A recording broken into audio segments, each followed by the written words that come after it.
قول يا صاحبي حمود، قلدني الله اننا هذا العيد نعي كسوة من المعدوم. قول 2 شيلر صوف من 20,000 الشال الواحد، ومعي 2 جنابي من المعدوم من 13,000 الواحدة. حلو حلو يا صاحبي، والله انك تستاهل كل خير. وندعت لك 2 ثواب من افخر محل تفصل في العاصمة صنعاء، الواحد من 25. يعني كسوة مرتبة حالي.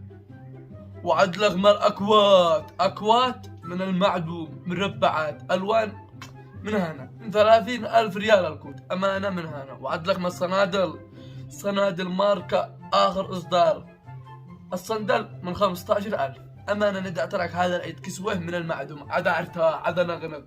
وانت كسيت ولا عادك يا حمود؟ ها انا قال كسوة، قال ما يعرفش اننا ما بش معي ما اكل. ايه حمود مالك وين شرت؟ قلت لك تكسيت. لا لا ما شرت ولا شيء، بس يعني انا ايوه تكسيت الحمد لله. ايش تكسيت؟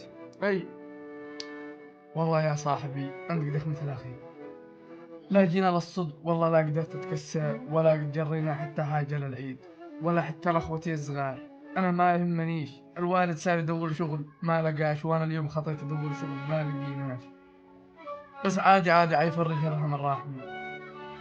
الله يعينك يا صاحبي، لكن انتظر شويه عندك، باقم سريع واجي. انتظر. اتفضل يا صاحبي، هذا شال وملابس داخلية. قول ايوه. وهذا ثوب وكوت من حق بوتي. تفضل. وهذا صندل، عيد وكيف يا صاحبي وارتاح. واخوتك الصغار بناخذهم بعدين لاي معرض ونشتري لهم على ذوقك، والزلط علي ما يهمك يا صاحبي. الله يحفظك يا اخي، ليت والله في كل حاره شخص طيب مثلك ما يقصر مع جيرانه، الله يكتب اجرك. والرسول وصى بالجار، الله والجار، واتمنى من الكل لا يفلت جاره.